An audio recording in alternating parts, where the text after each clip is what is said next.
मैं पूरा ईमान वाला हूँ और ईमान के साथ कहता हूँ जो काम कर रहा हूँ डंके की चोट पे करता हूँ, हक से करता हूँ, गलत बात है तो गलत भी बोलता हूँ और अच्छा काम है तो उसके सराहना भी करता हूँ। यही इस्लाम सिखाता है, यही मेरे नबी सिखाते हैं। Thank you so much.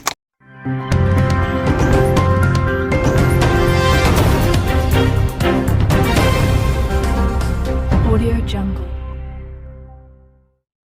Sir आज आप एक ऐसे शहर में आए हैं जो ऐतिहासिक शहर माना जाता है और इस शहर को सेंसिटिव भी माना जाता है क्योंकि एक तरफ दूसरी पार्टियां हैं, एक तरफ आप जिस पार्टी से आते हैं। अगर मैं सवाल करूं तो शायद आपको भी थोड़ा सा नाराज़गी होगी क्योंकि समाज थोड़ा नाराज़गी इसको जताता है, लेकिन आप जिस तरीके से इस पार्टी को लेकर चलते हैं एक अच्छी छवि बना रहे हैं। सबसे पहले आप आज औरंगाबाद आए, उसके बारे में आप क्या कहना हैं? देखिए, मैं औरंगाबाद पहली बार नहीं आ रहा हूँ। औरंगाबाद ऐतिहासिक शहर है, वलियों की नगरी है और मैंने भारतीय विद्यार्थी संगठन से जब मैंने नई शुरुआत की, जब मुझे मनसे का वाइस प्रेसिडेंट बनाया गया था तभी भी हाजी अराफात शेख यहाँ आया, शिवसेना का उपनेता रहा, सबसे पहली सभा। और जब मैं मंत्री बना तो सबसे पहली सभा मेरी जो हुई थी औरंगाबाद में हुई। और आज जैसा आज उनको संभाजी नगर कहा जा रहा है, पहले का औरंगाबाद, अभी संभाजी नगर। अब जिसको जो नाम अच्छा लगे, अब किसी की ज़बान को तो मैं रोक नहीं सकता, हर एक की अपनी अपनी सोच है और सोच के तरीके से करते। अब सरकार ने कहा कि इस नाम से पुकारो तो उस नाम से पुकार रहे, मुसलमान उलमाओं ने कहा इस नाम से पुकारो तो उस नाम से पुकार रहे, लेकिन नाम से बेहतर काम इम्पोर्टेंट है। मैं आपको खास तौर पर बताना चाहूँगा, बहुत सारे लीडरों को आपने देखा होगा इलेक्शन के दौर पे वोट मांगने निकलते हैं, लेकिन हाजी अराफात शेख काम मांगने निकला है। ये अपने आप में बड़ी बात है। आज कोई इलेक्शन नहीं है, ये कुछ नहीं। और ये दौरा जो मेरा खटिक समाज का यानी कुरैश बिरादरी का, बकरे की कुरैश बिरादरी जो बकर कसाब जमात है उसका मैं सदर हूँ। मैं ऑल इंडिया सूफी बोर्ड के ऊपर सदर हूँ। तो इस तरीके से मेरी एक सोच थी कि हम मुंबई में तो बैठक हर साल लगाते थे, तो हमने कुछ दिन पहले पूरे खटिक समाज के महाराष्ट्र के 36 जिले के जो महाराष्ट्र की कोर कमेटी, उनसे हमने बैठ के बात की कि इस टाइम हम ऐसा करेंगे कि 36 जिले हाजी अराफात आएगा और उनके पास उनके मसले सुनेंगे। ये सारे आज जैसे अभी यहाँ इस ऐतिहासिक शहर के अंदर पूरे आज मीटिंग होगी, शाम में हमारी बातचीत होगी, सबकी बात मैं सुनूंगा, सबके मुद्दे साथ में लूँगा।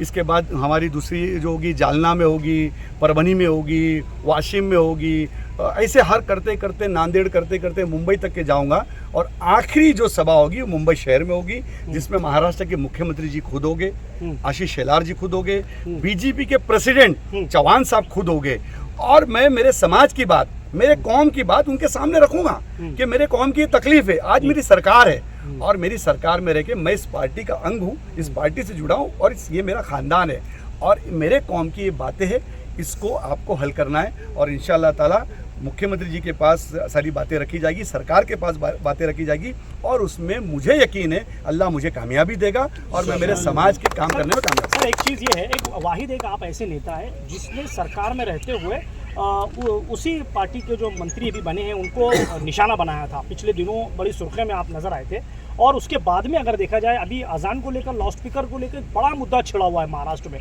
आप किस तरीके से उसके ऊपर नजर रखते हैं क्योंकि बड़े नेता महाराष्ट्र के आप नजर आते हैं? कैसा है कि अभी वो जो बात हो गई उसको फिर से दोबारा दोहराना ठीक नहीं है। जो जवाब देना था मैंने जवाब दिया। मैं इतना ही मानता हूँ, मेरी उनसे काफ़ी अच्छी बात हुई, वो मेरे दोस्त भी है। इत्तेफाक से जब हम पार्टी मीटिंग में बैठते, आजू बाजू में ही बैठते, तो हमारी काफ़ी देर बात हुई। काफ़ी देर के मैंने बोला सब चीज़ बोलो पर मस्जिदों की शान में गुस्ताखी नहीं चली जाएगी और नबी पाक सल्लल्लाहु अलैहि वसल्लम की शान में गुस्ताखी नहीं सही जाएगी। अगर उस पार्टी में रहने के बाद अगर मेरे नबी की शान में गुस्ताखी कोई कर रहा है, मेरे स्टेट का, मेरे साथ वाला, मेरा ही दोस्त अगर कोई करता है तो वहाँ बैठ के ये हाजी अराफात सुनता है, ये बहुत बुरी बात है।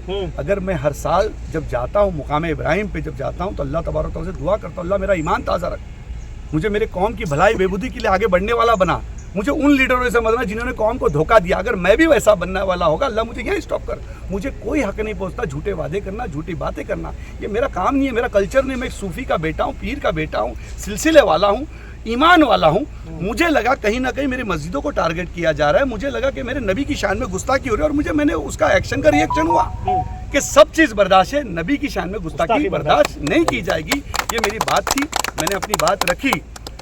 उसके लिए मुझे घर में बैठना भी पड़े तो मैं बैठने के लिए तैयारी में था और रहूँगा, लेकिन मेरी पार्टी ने मेरी बात सुनी, महाराष्ट्र के मुख्यमंत्री जी ने बात सुनी, पार्टी के बड़े आला लीडरों ने बात सुनी कि नहीं बात सही है, तुम बोलो। बाला साहब ठाकरे जी ने भी कहा, राज ठाकरे जी ने भी कहा, हर एक हिंदू लीडर ने अपनी अपनी बात रखी, लेकिन नबी की शान में कभी किसी ने गुस्ताखी नहीं की। ये जिस तरीके से उनकी जबान घसर रही थी, उनको समझाने का किया, और उन्होंने कहा भी कि मैं इसके बाद अपनी भूमिका अपनी तरीके से रखूंगा। मतलब रखो, सबको रखने का अधिकार है। आप हिंदू लीडर है, आप रखो, मैं मुसलमान लीडर में मेरे कौम की बात रखूंगा, पर नबी की शान में। और मस्जिद तो मेरी है ना, मस्जिद किसी एक व्यक्ति की नहीं होती, हम सब की होती है। आज मुझे मस्जिद नजर आती है, मैं रुकता हूँ, नमाज पढ़ लेता हूँ, क्योंकि मस्जिद मेरी है, उस मस्जिद से मुझे प्यार है। तो उसके बारे में कभी भी हाजी अराफात से कॉम्प्रोमाइज़ नहीं करेगा। मैं क्या, मेरी नस्लें भी कॉम्प्रोमाइज़ नहीं करेगी, और इसके अंदर कोई भी तड़जोड़ होगा नहीं। ये बात क्लियर है, आज भी और कल भी है। रही बात आज यहाँ पे ऐतिहासिक शहर में आए, इंशाअल्लाह अल्लाह ने चाहा तो मुझे यकीन है कि जब हम दीन की राह में निकले, कौम की राह में जब निकलते हैं, तो अल्लाह की मदद आती है।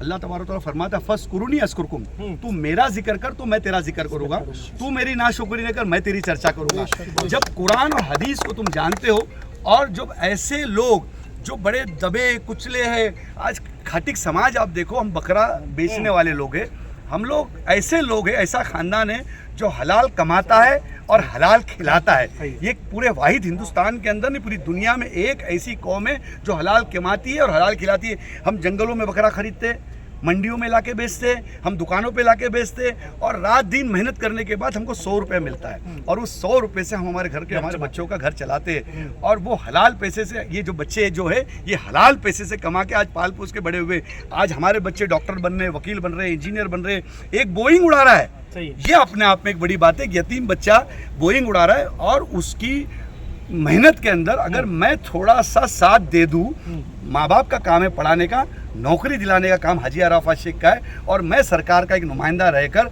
इनको, अगर मैं मेरे कौम को आगे बढ़ा लेके जा रहा हूँ, और ये सभी जिलों में जाके कह रहा हूँ, आपकी समस्या, आपके काम, आपके बच्चों की नौकरी की जिम्मेदारी हाजी अराफात की लाओ। मैं महाराष्ट्र के मुख्यमंत्री देवेंद्र जी के पास जाऊंगा और आप लोगों की समस्या हर मंत्री के सामने रखूंगा। एक आखिरी सवाल सर मेरा ऐसा है कि आप जो है लगे हुए हैं बीजेपी की छवि सुधारने में, कई नेता जो है मुसलमानों पर टीका करते हैं, तो आपको नहीं लगता कि मतलब आप जिस तरीके की मेहनत कर रहे हैं, सरकार से आप जनता को जुड़ा रहे हैं, बीजेपी से मुस्लिम समाज को जुड़ाने की कोशिश कर रहे हैं, और उल्टा ये हो रहा है कि कहीं पर जो सवालात आते हैं उसको किस तरीके से फेस करते हैं? फिर क्या मुस्लिम समाज से आप बात करेंगे कि नहीं मैं हाजी अराफात आपके साथ जुड़ा हूँ, लेकिन जब नेताओं के सवाल आते हैं वहाँ पर कहीं ना कहीं फिर मामला रुक जाता है, मुस्लिम समाज रुक जाता है कि भाई हमारे खिलाफ इस तरीके की बातें हो रही है? देखिए कैसा है, आपने जो सबसे पहला सवाल किया कि बीजेपी की छवि, बीजेपी कोई खराब पार्टी नहीं है और कोई छवि बिगड़ी भी नहीं है। किसी एक दो व्यक्ति के वजह से तुम किसी पार्टी के ऊपर इल्ज़ाम नहीं लगा सकते। सबसे पहला सवाल ये आप समझ लेना।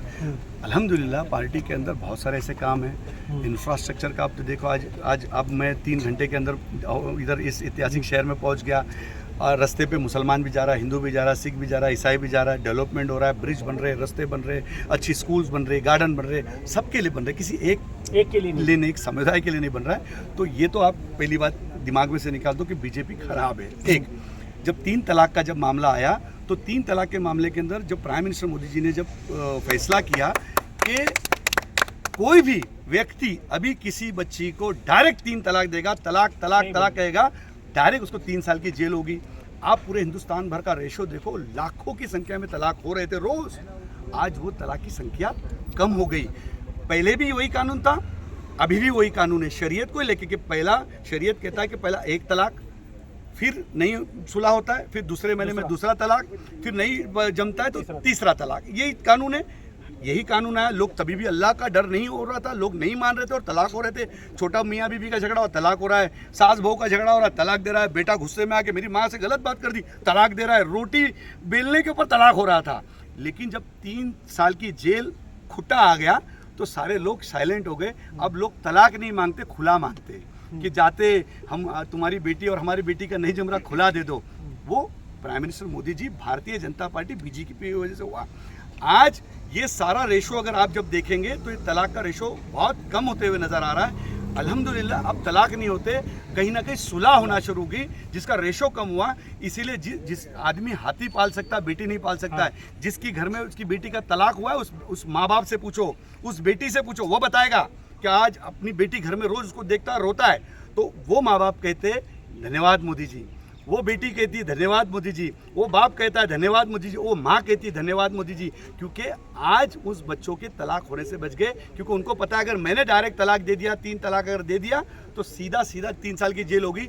अब 3 तलाक की वजह से वो कहीं ना कहीं आलिम दीन के पास जा रहे, कहीं ना कहीं वकील के पास जा रहे, कहीं ना कहीं अपने मोहल्ले के पुडारी के पास जा रहे, और वो पुडारी सुलह करने के, और हजारों घर बस रहे क्योंकि मौका मिल गया लोगों तक जाने का। ये अपने आप में खास बड़ी बात है। इसीलिए कभी भी आपके चैनल के माध्यम से करूँगा, आप एक मीडिया से ताल्लुक़ रखते हैं, ऐतिहासिक शहर से ताल्लुक़ रखते हैं, इसीलिए किसी भी पार्टी को छवि गलत करके बोलना ठीक नहीं। ऐसे बहुत सारे अच्छे काम हैं, सारे अच्छे काम भारतीय जनता पार्टी के आपको दिखाना चाहिए। और मैं पूरा ईमान वाला हूँ और ईमान के साथ कहता हूँ, जो काम कर रहा हूँ डंके की चोट पे करता हूँ, हक से करता हूँ, गलत बात है तो गलत भी बोलता हूँ, और अच्छे काम है तो उसके सराहना भी करता हूँ। यही इस्लाम सिखाता है, यही मेरे नबी सिखाते हैं। Thank you so much.